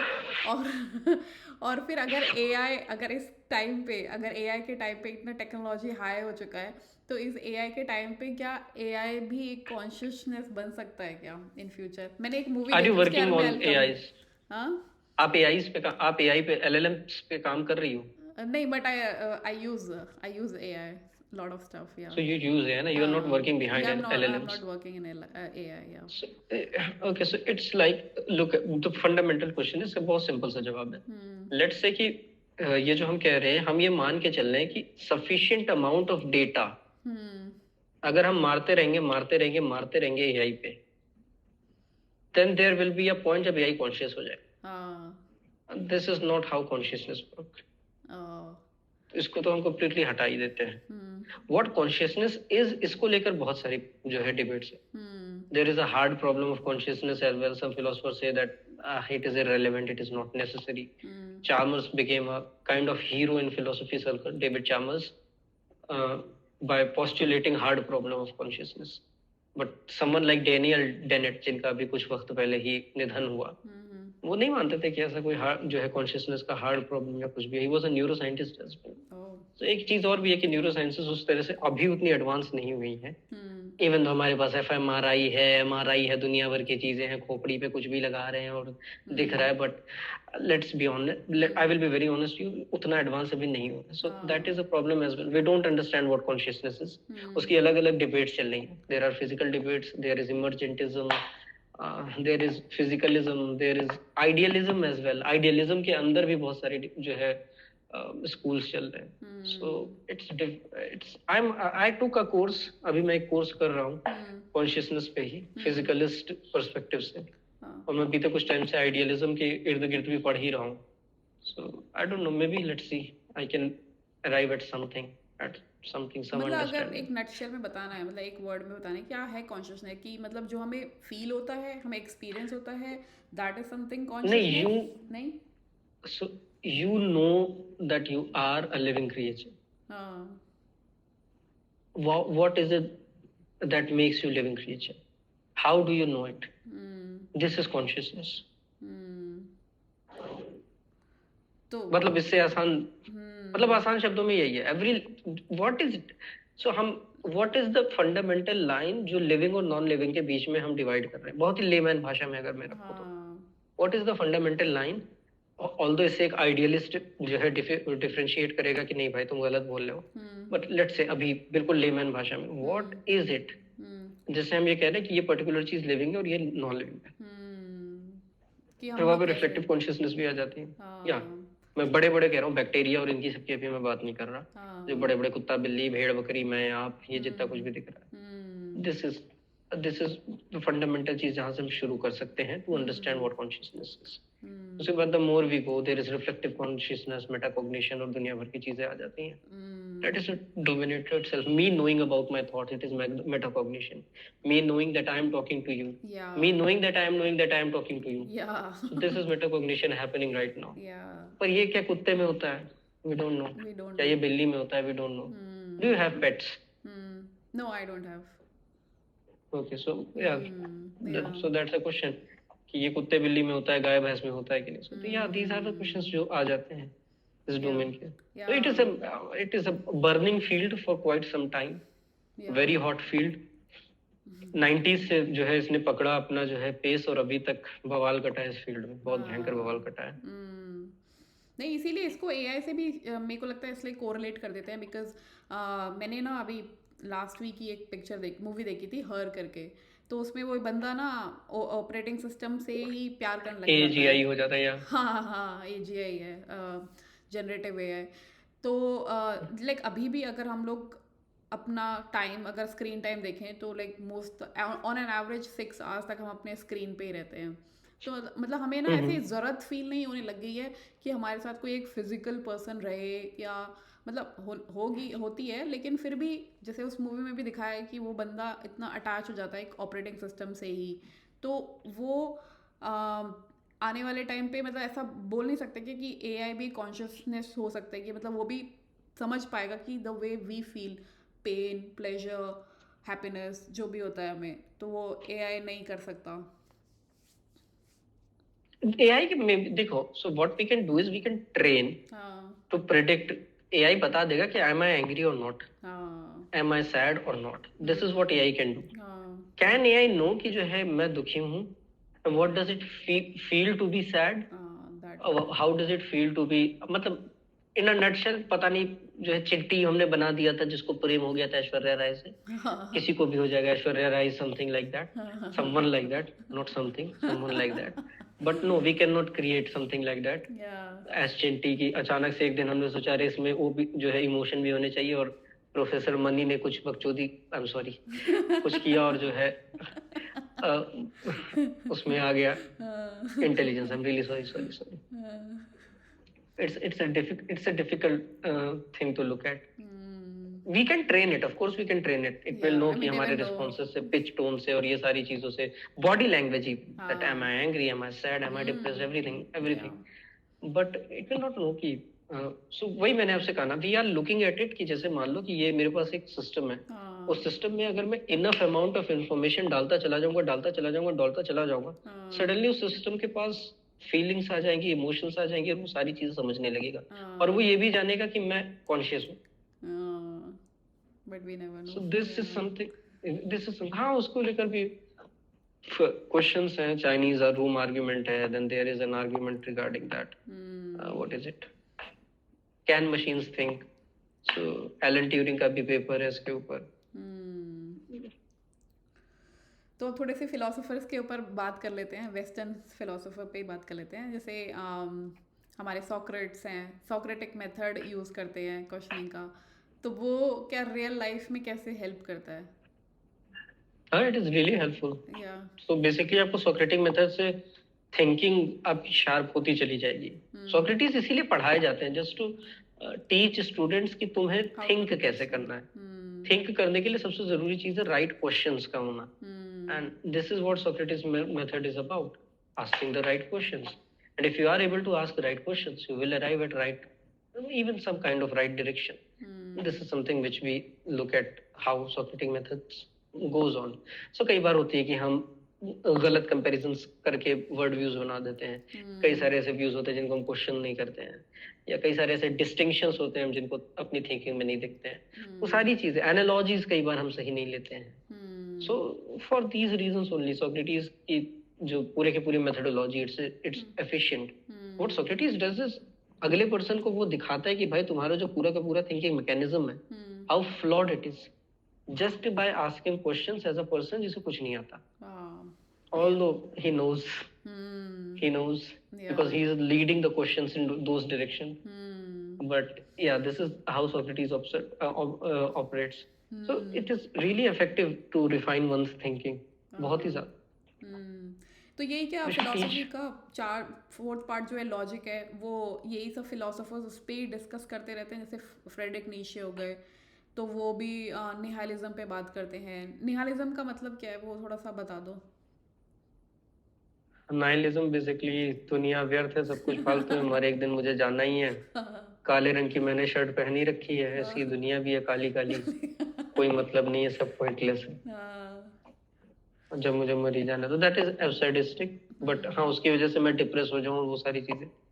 सो या दैट इज नाइलिज्म. तो यही क्या लॉजिक, नाइलिज्म के बारे में तो आजकल हर कोई जानता है. This is not in logic. Logic के अंदर तो टिपिकल जो आपने मैथमेटिकल लॉजिक देख रखे हैं वो आते हैं. अच्छा. प्रीपोजिशन P implies Q, जो आप अपनी प्रोग्रामिंग जो करते होंगे उसमें यूज करते हैं. अच्छा. If then and all that. हाँ, सो वो लॉजिकल सिस्टम से ही चल रहा है ना. सो लॉजिक की पूरी फील्ड बढ़ी है. फिलोसोफर्स, कंप्यूटर्स के डोमेन में जो साइंटिस्ट हैं, मैथमेटिशियंस एंड लॉजिशियंस, इन 3-4 लोगों ने मिलकर इस फील्ड को लगातार बढ़ाया है. सो अच्छा. और ये जो फिलोसोफर, ये जो फ्रेडरिक नीशे और इमैनुएल कांट हो गए, या और जीन पॉल हो गए, ये सारे डेली लाइफ के ऊपर बात करते हैं. ये सारे जो फिलोसोफर हैं, नीचे की फिलोसफी, या it helps. It is really helpful for daily life. It has been. So there were, उसकी किताब थी, I think Thus Spoke Zarathustra. Zarathustra का एक स्पेशल एडिशन बनवाया गया था ड्यूरिंग वर्ल्ड वॉर 2. वो स्पेशल एडिशन दिया गया था सोल्जर्स को, जर्मन सोल्जर्स को, कि तुम शाम के टाइम खाली हुआ कुछ हो तो उसको पढ़ते रहो, to motivate yourself. So Nietzsche has some profound ways of telling what he is thinking about and delivering it. So he has a poetic, brilliant prose. That is something about Nietzsche. So yeah, everyday life, yeah, he works. सार्थ, I wouldn't say हर एक बात सार्थ की, क्योंकि काफी सारी बात core philosophical issues के साथ है, बट हाँ, he has dealt with as well. Heidegger has dealt with as well. Kant, no, Kant तो छूना भी नहीं है, कांत समझ में भी नहीं आता है. Even philosophers don't understand Kant very well. वो क्या बात कर रहे हैं, मतलब we know a broad idea of what he is talking about, but we don't understand him उतना क्लैरिटी के साथ. Same is with Sartre as well. Sartre के ऊपर कम से कम अभी इस वक्त 5 से 7 लाख पेपर होंगे ओ जस्ट ऑन सार्थ, कम से कम 5-7 लाख लोगों ने पेपर लिख रखे होंगे। उन्होंने उनकी लाइन थी ना, हेल्प टू अदर्स, मतलब जो भी आपके आपके दिमाग में आपसे चीज़ों से खेल रहे हैं, वो दूसरे लोग आपके ऊपर इम्पोज करते हैं, like they are imposing you, या the way you are behaving is because the people are expecting the way you have to behave. या या Yeah. या या तो so these kind of like people helps you to motivate, like हम उसको self help में ले सकते हैं ना, सेल्फ हेल्प कैटेगरी में, कि these I are M not a people. Big fan of self help, sorry. Oh, okay. हाँ, but they kind of like मतलब डील्स विद, जैसे नीशे बोलते हैं विल टू पावर, या वो और मोटिवेट करते हैं कि just know yourself and become who you are, तो वो हम्म। एक काइंड ऑफ वही हो गया ना, वही बोलते हैं कि motivate yourself, you like no one is gonna help you, you the one who has to help yourself. हाँ हाँ हाँ हाँ, तो एक काइंड ऑफ लाइक हाँ, उस सेंस वो में सेल्फ यस। मोटिवेटिंग मैं टाइप सही है. सेल्फ हेल्प की बात कर रहा था, जो अभी मार्केट में जो किताबें छप रही, हाँ, मैं नहीं उनकी नहीं बात कर रहा था सेल्फ नहीं. हेल्प के नाम पे। नहीं नहीं, यही what is I'm happening saying is, about like these authors, they are the one like talk about more about helping yourself, है ना. या taking your agency, human hmm. Agency को काउंट करना, एंड हाँ. To build a life. Sartre भी कहते हैं कि you are doomed to be free, hmm. और तुम लेट से, बट तुम्हें अपनी लाइफ कंस्ट्रक्ट करनी है। साथ में कहते हैं कि भाई, हमें पता है मर जाना है, हमें पता है सब कुछ खराब होना है, बट तुम अपनी फैक्ट, जो अपनी मौत है, या तुम्हें पता है मीनिंगलेसनेस जो जिंदगी की, ये सारी देखने के बाद सरेंडर नहीं कर सकते। You have to construct your own meaning, you have to construct a meaningful life out of this life that you have got. So this is something Sartre says as well. Yeah. So या they give you कि हाँ भाई, ऐसा नहीं कि पड़े रहोगे लीचड़ की तरह, कुछ होगा। No, this is not going to work out. Yeah, there are lot more things to talk about in this philosophy ना, बहुत सारे concepts होते हैं, but जैसे existential crisis हो गया, है ना, तो ये क्या छोटे छोटे topics होते हैं which can actually help you.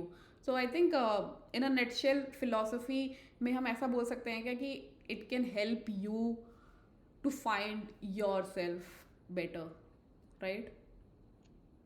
The question is, what is self? Yeah, knowing yourself, like self inquiry kind of, no. हाँ, so what is self? It is in itself a contentious question. बहुत मार काटे उसको. So again, anything you point out at us, and we will give you a better and bigger question. That is what we are good at, Yeah. doing bigger and bigger questions.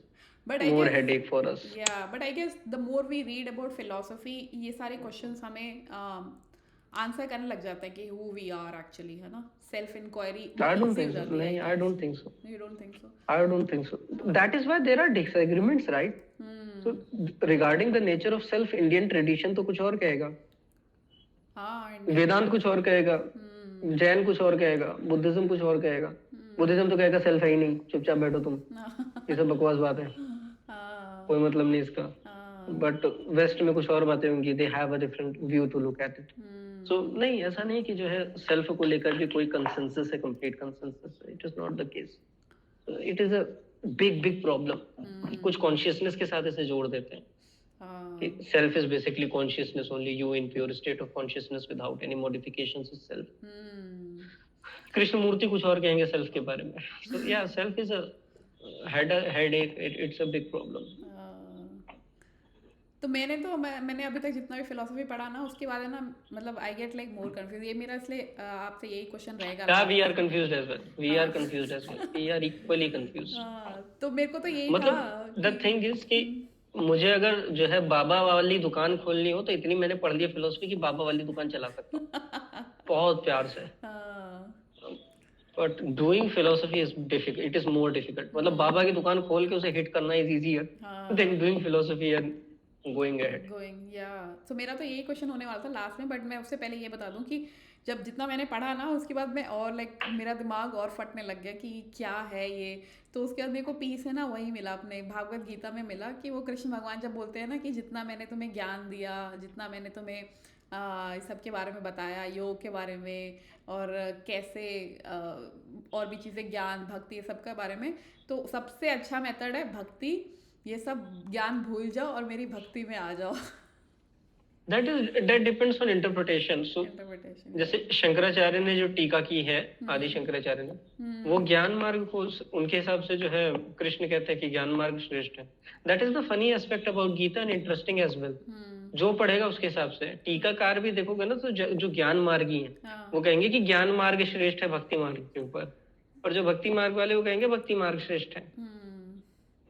Do whatever you like, it's yeah fine. नहीं, but मैंने It depends on you. Ramanand Sagar की देखी थी गीता, उसमें कृष्ण भगवान बोलते हैं, मतलब इनका एक होता है जिसमें वो बोलते हैं कि जितना भी, उसमें अर्जुन ये पूछते हैं कृष्ण भगवान से कि आपने मेरे को इतना सब ज्ञान दिया, जो भी मेरे क्वेश्चन थे सबका सॉल्व किया, बट एक ऐसा क्या क्वेश्चन है जो मैंने आपसे पूछा नहीं है और आपको लगता है कि वही सबसे श्रेष्ठ है.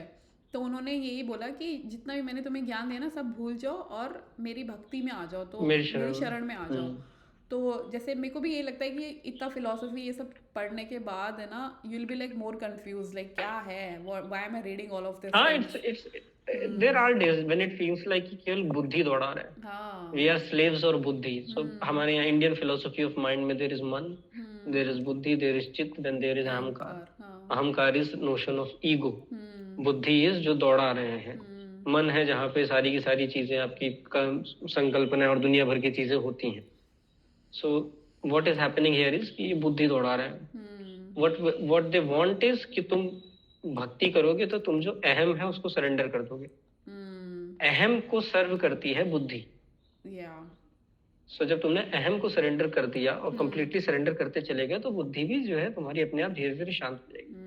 अभी क्या होता है कि तुम जितना ज्यादा बुद्धि को जो है स्ट्रेंथन करोगे उतना स्ट्रॉन्ग अहम भी होता जाएगा. अहम भाव जो है वो भी होता चला जाएगा. So this is what they are trying to propagate through Indian philosophy. So that is why they say कि भक्ति is जो है श्रेष्ठ on ज्ञान मार्ग, क्योंकि ज्ञान मार्ग के साथ अहम भी आता है. So if you look at someone like Osho, वहां पे आपको ज्ञान ज्ञान ज्ञान दिख रहा है. वहां पे भक्ति जैसा कुछ नहीं है. पर ओशो भी कहता है कि मेरे आगे भक्ति करो. बुद्धि बाहर छोड़ के. हाँ, he has said many times. बुद्धि बाहर छोड़ के आओ, मेरी बात सुनने आए हो तुम, क्योंकि मैं करने को बताता हूँ, सुनने को नहीं. Something like this. So yeah, that is the case. So this is what it is कि भाई अहम, the sense of I, the sense of me separated from others. ये पूरा का पूरा अहम भाव है. इसको फर्दर स्ट्रेंथन करती रहती है बुद्धि, चित्त, अहंकार. that was really interesting जो आपने बताया अभी भक्ति वाला. तो मेरा लास्ट क्वेश्चन यही है ज़हीन आपसे कि आपने कैसे पीस बनाया अपने फिलोसफी के स्टडीज के साथ. नहीं, कोई पीस नहीं है. There is no peace. No, there is no peace. So how you deal with it, like how your daily life goes on, reading about philosophy, knowing more about it, and then you will be like, man, it's getting me crazy. पूरा का पूरा academy ही थोड़ा सा जो है इस समय crisis से गुजर रहा है. I have told you like before the kind of crisis happening. So it is difficult to say कि क्या है कैसा है. We don't know. We seriously don't know. We cannot stick to anything. कोई ऐसा पैराडाइम चेंज करने वाला भी कोई नोशन नहीं आ रहा है फिलोसफी में. So it's a bit difficult phase for us as philosophers. कुछ उम्मीदें दिखती हैं. बड़े बड़े एआई कंपनी वाले कहते हैं फिलोसोफर्स बहुत जरूरी है, वो हमें हेल्प करते हैं. अभी रिसेंटली मैं एक आर्टिकल पढ़ रहा था. लेट मी टेल यू किसका आर्टिकल था. सो इट वाज समवन्स, अभी देख नहीं रहा, छोड़िए. सो आई डोंट रिमेम्बर. एक कोई बड़ी कंपनी का, ये एआई की कंपनी है, कोई उसका मालिक है, वो कह रहा है कि I think philosophers are necessary because scientist के पास वैसी थिंकिंग और वैसी बड़े क्वेश्चंस के साथ डील करने को लेकर टूल्स नहीं है जिस तरह से फिलोसोफर्स उनके साथ डील करने के लिए हेड ऑन रेडी रहते हैं. Unlike scientist. I completely agree with that actually. So many school और बहुत ही छोटे छोटे इश्यूज के साथ साइंस लगातार ऐसे आगे बढ़ता रहता है. बट आई थिंक जितने भी है ना, जितने भी वो है रिवॉल्यूशंस हुए हैं या बहुत चीज़ें बढ़ के आई हैं, वो फिलोसोफर्स के थ्रू ही आई हैं. जो भी आप ले लो, कार्ल मार्क्स ले लो या हिटलर ले लो, इन लोग की जो बहुत ही. हिटलर फिलोसोफर का है. Hitler is not philosopher. He is not a philosopher, but वो फ्रेडरिक नीचे से काफ़ी इन्फ्लुएंस था ना. या ही वाज इन्फ्लुएंस्ड बाय नीचे. हाँ, तो वो मतलब कि फिलोसोफर्स के ही थॉट प्रोसेस या उन्होंने जो सिखाया हुआ है उनके से काफ़ी बड़े बड़े रिवोल्यूशंस वगैरह हुए हैं. तो मुझे या लगता है आई कि वुड से हाँ, that is the case. Marks का बहुत ही भयंकर इन्फ्लुएंस रहा है, हाँ वही ना। स्टिल रहा है। हम्म फ्रॉइड का रहा है। फ्रॉइड हम्म को साइकोलॉजिस्ट कहना चाहोगे या philosopher, that is a debate, hmm but we read him in philosophy as well. So yeah hmm उसका भी बहुत बड़ा इम्पैक्ट रहा है। कांत का तो कई फील्ड्स में इम्पैक्ट रहा है। या चॉम्स्की, हम्म चॉम्स्की का इम्पैक्ट रहा है लिंग्विस्टिक्स, कॉग्निटिव साइंस और सारी चीजों पे। सो या सॉक्रेट्स का, मल्टीपल डोमेन्स। ग्रीक फिलोसोफर्स जितने भी थे। या हम्म एग्जैक्टली। तो वही है। तो फिर आप लोग का स्कोप क्या होता है, like if like someone wants to read philosophy, तो उनकी जैसे होता है ना कि हम मैंने इंजीनियरिंग करी तो मेरे को आईबीएम में जॉब मिल जाएगी या वहाँ पे मिल जाएगी, तो फिलोसफर्स पढ़ाई करके उनको उनका क्या स्कोप होता है? सो अमेरिकन यूनिवर्सिटीज में और यूरोपियन यूनिवर्सिटीज में तो ये अच्छा चीज है कि वो लॉ की डिग्री के साथ जो है फिलोसफी को कंबाइन कर रखा है। ओह अच्छा। So if you are taking philosophy you can become a lawyer at least. India में ऐसा केस नहीं है, जिसकी वजह से धीरे धीरे इंजीनियरिंग और बाकी सारे जो डोमेन्स हैं उनके राइज के बाद लोगों ने फिलोसफी लेना बंद कर दिया, बिकॉज डायरेक्ट एम्प्लॉयमेंट नहीं है। So hmm that is a difficult course for philosophers in India. Hmm maybe something they should do, something law जैसा इनको भी कर देना चाहिए। I think they because can be a good therapist, है ना? yeah, there is a domain of philosophical counseling happening right now. हम्म अभी India में उतना प्रोमिनेंट नहीं है, बट हाँ, they are looking at philosophical counselling. I hmm don't know how effective it is, but या they are taking pushing it या forward, या philosophy of psychiatry and what not. Because so हाँ, मेरे दे को are भी dealing with लगता है। That as well.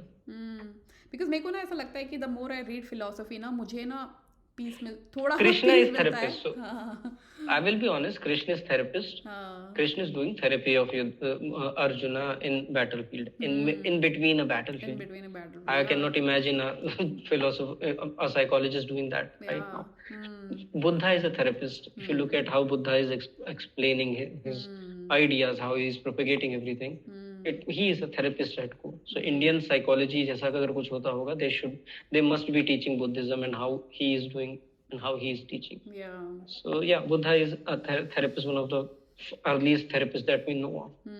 So ऐसा नहीं, if you read at Mahabharat, हाँ so महाभारत में जब युधिष्ठिर को वनवास जाना होता है तो मल्टीपल अज्ञातवास और वनवास दोनों टाइप नहीं, वनवास के टाइम पे कई सारे ऋषि जो थे वो युधिष्ठिर के पास लगातार रहते हैं। What they were supposed to do is they were supposed to counsel him कि वो डिप्रेशन में ना जाए, अवसाद में ना जाए, परेशान ना हो। So हाँ, there as a counselor, yeah, there was certain role जो हमेशा से रहा है। चलो ज़हीन, बहुत अच्छा लगा आपसे बात करके। बहुत सारे मेरे हाँ क्वेश्चंस सॉल्व हुए, क्वेश्चंस के आंसर्स मिले हैं। आई होप यूएस को भी मिले होंगे। बट या थैंक यू सो हाँ much for taking your time और doing this for us. Will hope we can हाँ हाँ, I meet appreciate. Next time also and get deep into like any specific philosophers वगैरह के भी। या बिल्कुल बिल्कुल बिल्कुल बिल्कुल। ओके।